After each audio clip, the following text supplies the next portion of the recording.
All right, we are going to go ahead and get started. My name is Tim Parks. Thanks for joining me on this presentation today with Davis Shulkin. The topic for this month is estate planning awareness, and we're going to discuss the difference between wills and trust, some other planning documents that may come into place, as well as probate and trust administration. So let's go ahead and get going on our topic today. Again, so our agenda will be talking about, actually, I don't know if you know this or not, but this month is Estate Planning Awareness Month.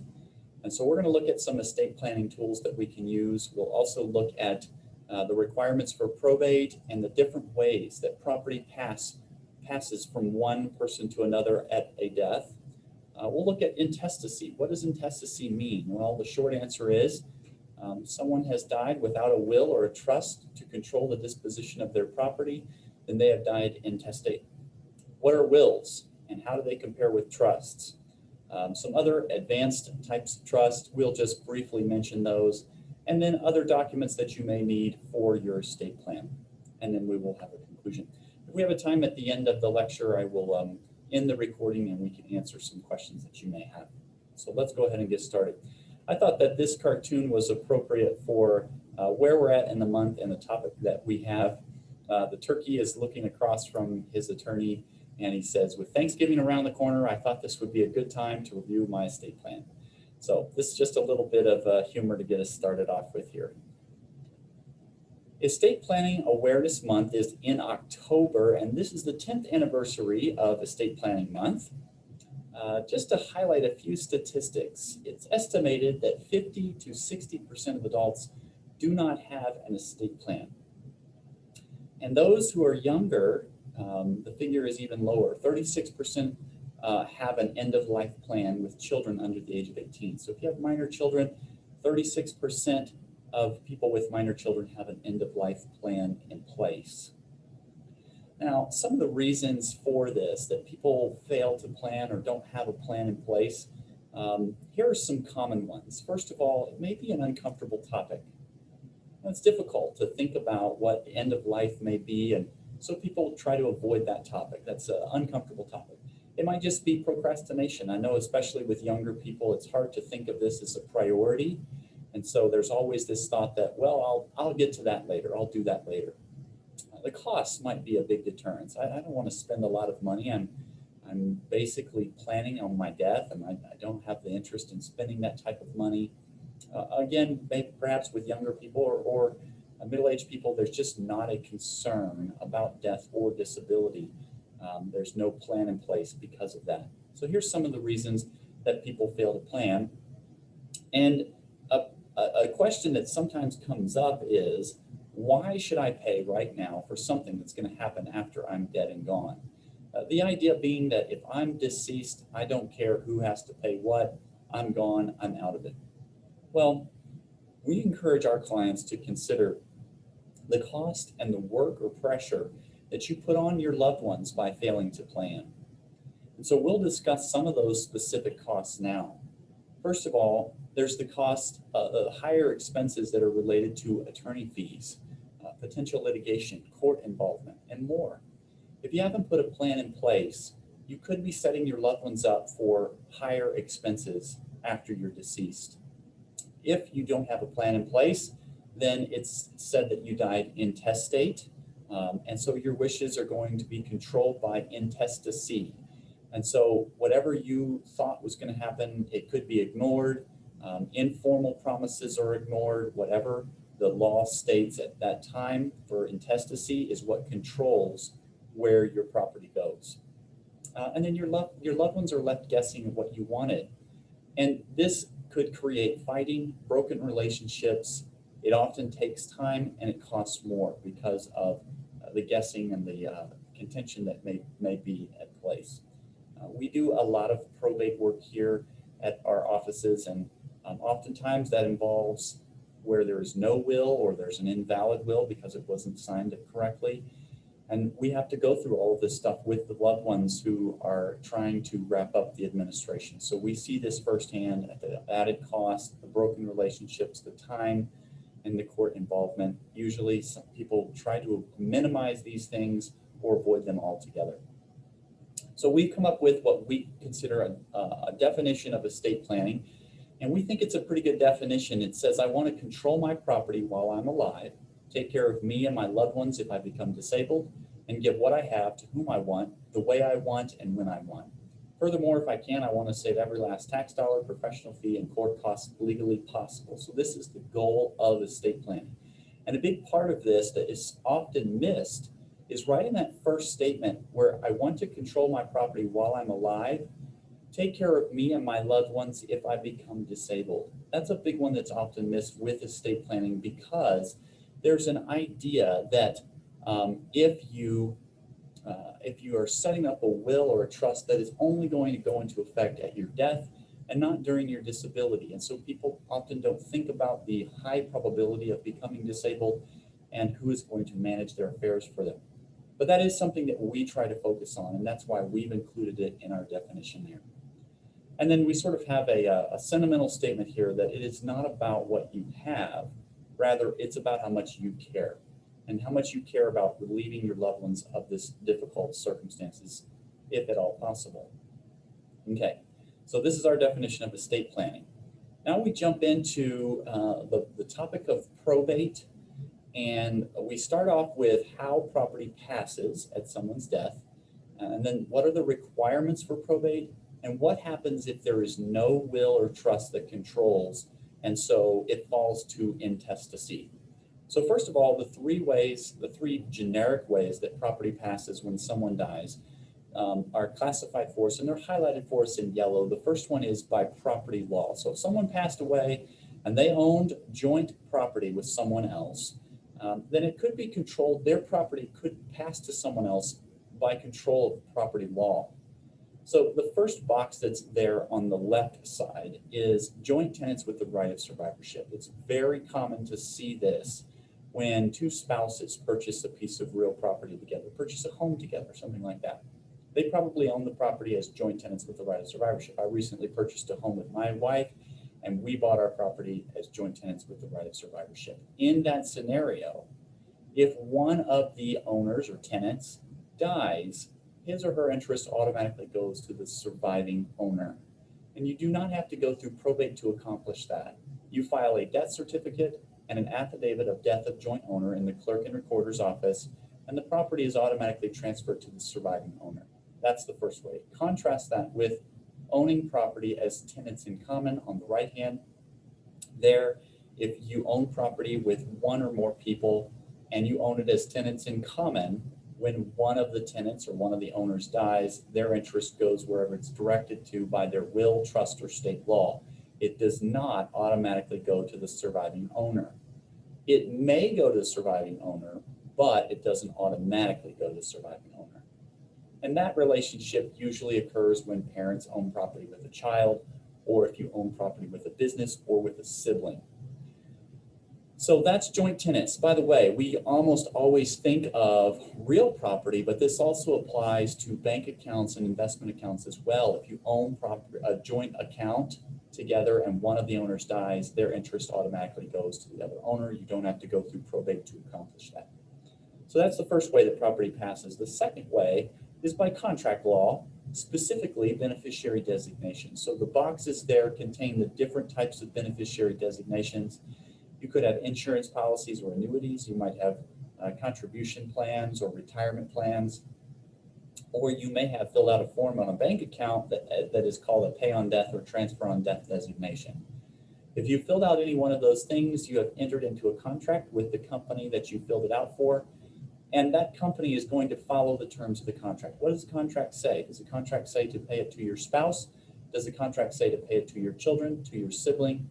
Or did you not put anyone down and it's going to pay to your estate? In those situations, the company does not concern itself with what your will or trust says. Instead, they look at the terms of the contract, the beneficiary designation, and they pay it to the beneficiary.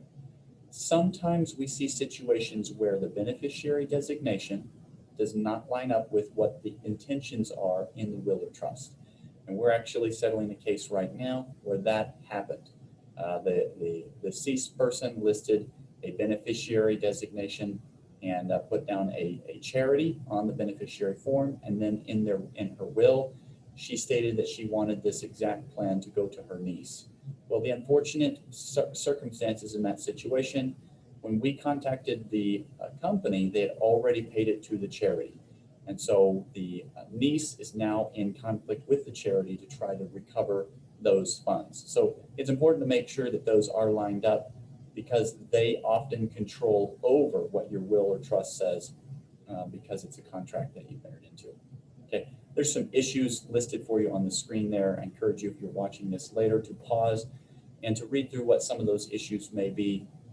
It could be that they're not kept up to date because they're just flat wrong. It could be that it passes outright and there's no control. It might be to someone who's too young, or to someone who's old enough because they've reached the age of majority but they're not mature. Or it could be that there's someone who's incapacitated and is too old and not able to receive these funds. So those are some of the issues that can come up. The third way, generic way that property passes when someone dies, is whatever's left over goes by what the will says, the trust says, or if there's no will or trust, by what state law says. And that is specifically intestate. So those are the three foundational ways, I'll back up here for a second, that property passes when someone dies. By property law is 1, by contract law is 2, and by will, trust, or intestacy, state law, is 3. The next thing under this category is, what is probate? What are the requirements for probate? Why does someone have to go through probate? Well, probate is a court proceeding. It means, the word probate is a Latin word, it means to prove. And it's a court proceeding whereby your loved ones prove what should happen to your property at death if you've not already indicated otherwise. So the requirements for probate in Colorado are if you own any real property in your own name, or if you have assets with a combined value of $68,000 or more. If you meet either one of these requirements, then you do have to go through the probate proceeding here in Colorado, the court proceeding. And so I've listed some examples there for things to think about that you may not have thought about. Example 1, it says that H had beneficiary designations for all of his accounts, and he owned property jointly, but he had an oil, gas, mineral interest in Adams County, Colorado. Does he have to go through probate? The answer is yes. An oil, gas, mineral interest is considered real property interest, and he would have to go through probate because it meets the first requirement. Example 2, H had no home and beneficiary designations set up, but he owned a coin collection worth $75,000. Does he have to go through probate? The answer is yes. $75,000 is above the $68,000 threshold, and he would have to go through probate for that larger asset. Now, just keep in mind the $68,000 threshold is an index number for inflation, so it does go up every year. Example 3, H lived in Texas and owned most of his stuff there and died there, but H owns a camper lot in Park County, Colorado. Does he have to go through probate in Colorado? The answer is yes. He would have to go through what's called an ancillary probate proceeding in Colorado. And the unfortunate circumstances there, that camper lot may not be worth very much, and the cost to go through probate may be high. It may not be worth it to go through probate, but if his loved ones want to transfer the camper lot, they would have to go through probate. So those are some examples. Now let's talk about intestate. If you pass away and you do not have a will or an estate plan that's set up, by the way, 50 to 60% of Americans don't, then you would have to go through what's called intestate succession. And we have given an example here of what the formula looks like. This is not an all-inclusive example. This is simply a formula. And it's found in those statutes, Colorado Revised Statute 1511-102. And it's very much based on whatever your family situation is at your death. And whatever that situation is, it produces a formula for who gets your assets, and that formula is followed. So if you are married and you have no descendants or parents, then 100% goes to your spouse. If you are married and you have descendants that are also your spouse's descendants, 100% goes to your spouse. If you have no descendants but a surviving parent and you're married, then the first $300,000 and 3/4 of the remaining goes to your surviving spouse. 1/4 of the remaining would go to your parents. If you have descendants with your spouse and your spouse has descendants with someone else, then the formula is that 250,000 plus 1/2 of the remaining goes to your spouse, and the other half of the remaining goes to your descendants.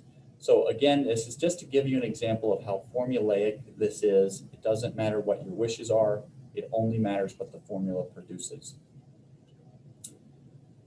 And then here's some real obvious problems with leaving it to the Colorado legislature to guess. By the way, that's who created these intestate succession statutes. It's the legislature here in Colorado. With intestate succession, your wishes are disregarded. Informal gifts or promises are not enforceable. Those are disregarded. Common law marriage claims may come up if someone is not actually married to you, but after you're deceased, they want to claim that they are your surviving spouse. They can do so under common law marriage, and if they can prove that, then that may have implications in who gets your stuff. And then if you have a smaller estate, you may be disinheriting your children because all it would go to your spouse. And that may be what you want, but you don't have any say in the matter. And so that's the main problem with intestate succession. So we mentioned common law marriage. What happens to a spouse in Colorado under the elective share?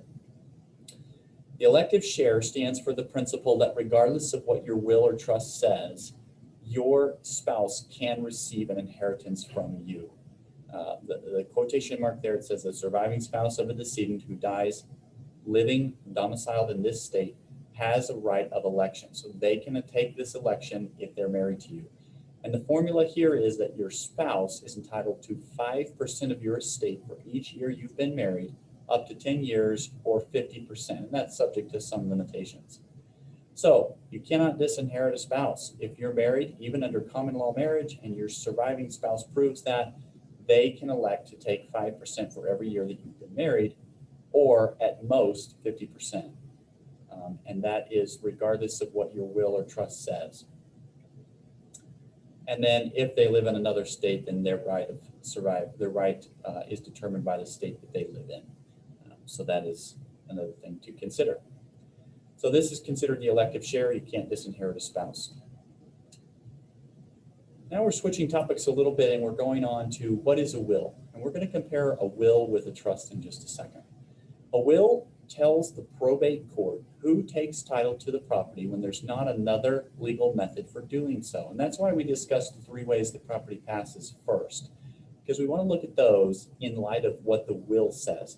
So the will controls any property that's left over that's not already dealt with. How do you execute a valid will here in the state of Colorado? First of all, you have to have competency to do so.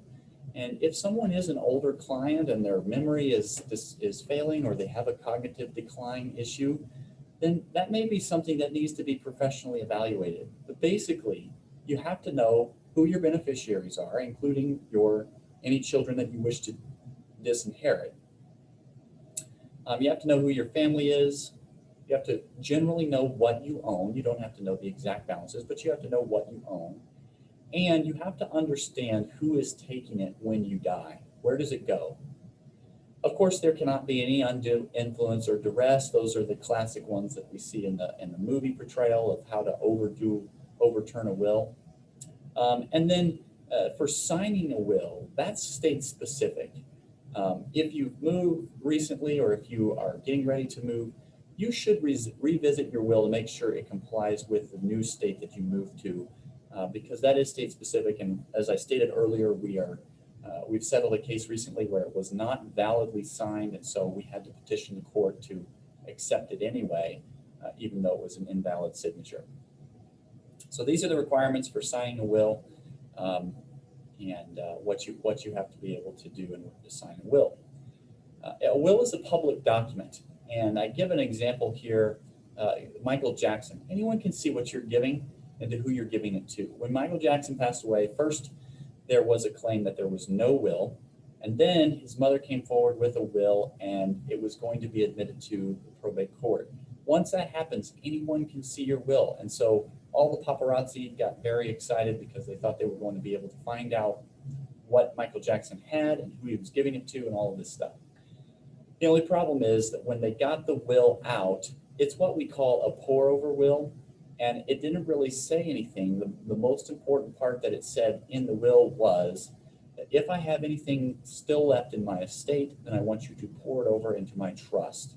And so it didn't say what he had, it didn't say who was getting it, it just said put it all into the trust. That's what we call a pour over will, and that kept his affairs private in that regard. So that's an example of the publicity that a will entails. A will also usually requires probate because in that situation, usually you own property in your own name or you meet the threshold requirements of the $68,000 in assets. When you have to go through probate, as we discussed, it takes time, it costs more, and it could be a door for conflict and litigation. And then consider that a will does not plan for disability properly because a will only goes into effect at your death. So that's back to that first definition that we went over. A will does not plan for disability. You'd have to use a power of attorney, and there's some limitations to a power of attorney. And so we'll talk about that. All right, switching here, comparing it with a trust, a revocable living trust.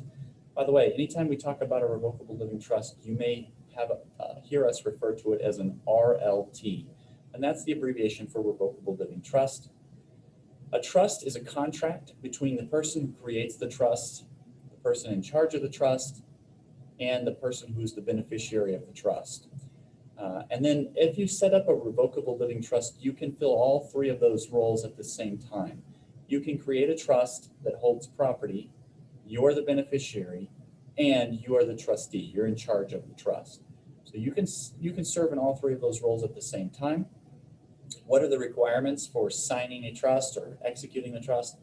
Similar requirements as a will. You have to have competency to do so. You can't have any undue influence or duress, etc. However, there's no state-specific requirements for signing a will. It's a contract, and so it's governed by contract law. Execution of a contract in one state must be given full faith and credit in the other state under Article 6 of the Constitution. So that's the full faith and credit clause. If you sign a valid contract here in Colorado and move to Arizona, it has to be treated as a valid contract in Arizona. You don't necessarily need to revisit these when moving, but we do encourage it because you might have some new state laws that you want to be sure to comply with. So that's the requirements for signing a trust. What are the benefits to doing a trust over a will? And if you've worked with us at all, you've probably heard us discuss these with you. First of all, a trust is private. Contrast that with a will. As we stated, a will is a public document, a trust is not. A trust is private.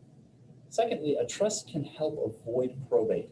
If you correctly title and coordinate your assets with a trust, then you can completely avoid the probate process here in Colorado or in other states. I have a client right now that has property in 3 different states, and I'm working with them to put all of their property into their trust here in Colorado. And that should help them avoid probate in each one of those states so that all they have to do is do a trust administration instead of the probate process. So that's a big reason why people like the trust, is because it can help avoid probate. And then they do a better job of planning for disability because they go into effect immediately. And you can list a successor trustee to step in the event that you become disabled and manage your trust for you.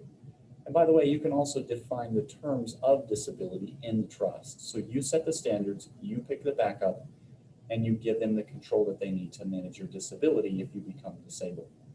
So those are some of the main benefits. Some other benefits that you can use trust planning for, and this is usually for beneficiaries. You can provide a trust that has asset protection to your beneficiary that protects them from divorce, creditors, lawsuit, etc. You can also use what we call remarriage protection to help prevent financial elder abuse for your surviving spouse. And trusts ultimately allow for better control of assets from beyond the grave because they allow you to incentivize, to protect the assets, etc. Okay, so those are some other benefits. And then I've actually put together a chart here that is supposed to highlight the various ways that your estate may be settled after you are deceased. The 3 ways above in the heading there are intestate, wills, or trusts. And the goal next to it, it shows whether or not that goal is met. So for example, under intestate, if you want to make your wishes known, you can't do that through intestate. You can't plan for disability with intestacy. You can't keep your affairs private with intestacy because you have to go through probate and that would be public. And you cannot avoid probate with intestacy because you have property in your own name. With a will, you can make your wishes known, but you can't do as an effective job of planning for disability. You also cannot keep your affairs private, and you probably will not be able to avoid probate. And then with a trust, you can do all of these things with a trust. You can make your wishes known, you can do a better job of planning for disability, you can keep your affairs private, and you can minimize or avoid the probate process altogether. Okay, so there's a comparison chart. All right, so what kinds of trusts? This is some trust language that you might hear if you've had discussions with an attorney about any of these things or tried to do some research. These are some trusts that come up. The revocable living trust is what I was discussing earlier. That's the most common. It works as a will substitute. It takes the place of your will, and that's what most of the people are thinking of when they come in to discuss trust planning. If you have someone who is disabled, you may want to consider setting up a supplemental needs trust for their benefit. That protects them if they're receiving disability payments from the government. That protects them from being disqualified for those payments. You might also want to do some tax planning with an irrevocable life insurance trust, and I'm happy to discuss that with you in another time. And then if you have charitable inclinations, you may want to do a charitable remainder trust. Other trusts, just for your benefit, you may do a qualified personal residence trust, a CUPERT, pet trust. You can set up a trust for your pets if you want to take care of them. That's especially popular with people who own horses. Marital trusts, education trusts, etc. Okay, so those are some advanced trusts. Don't spend a lot of time on that because those are very specific to people's particular goals. The only thing that's different is the revocable living trust. That's very common. Some other types of planning tools that are necessary for a complete estate plan. We'll go through each one of these: a general durable power of attorney, a healthcare power of attorney, a living will, a HIPAA authorization, etc. If you set up a GDPOA, a general durable power of attorney, you are appointing the agent, and you should always consider a backup. The agent manages your finance and your assets if you become unable to, but they don't have authority to overrule your decisions. They do this upon your incapacity and while you're alive. Your power of attorney terminates at your death. You cannot use this beyond the grave. You can also revoke it at any time. And then they do so based on the authority that you give them. And this is the biggest limitation to a power of attorney, is the scope of authority. How much authority did you give your agent? If you didn't give them enough authority, they may have to go to court. Healthcare, similar to the general durable power of attorney, you appoint an agent and successor agents. Your agent acts only if you cannot communicate your own wishes. That's determined by your primary care physician. And if you use one of our documents, then your agent does 4 things for you. They manage your treatments, they pick your doctors, they manage your level of pain, and they carry out your living will. What is your living will? Let's talk about your HIPAA first. HIPAA authorization. Your healthcare power of attorney will have an in-document HIPAA authorization for your agent to see your medical records and talk to your doctors. But you may have others that you want to expand that to, even though they're not making healthcare decisions for you. And so you may want to execute what's called a standalone HIPAA authorization. So if you have a couple different children, 3 or 4 children, and you've listed one of them to be your agent, you may want to give the other children access, and you can do that through this HIPAA authorization.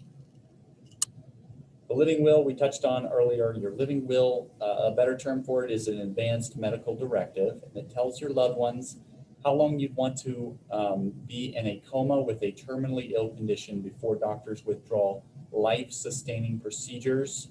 That's a technical term. It entails anything that artificially delays the dying process, not including any medication for pain relief.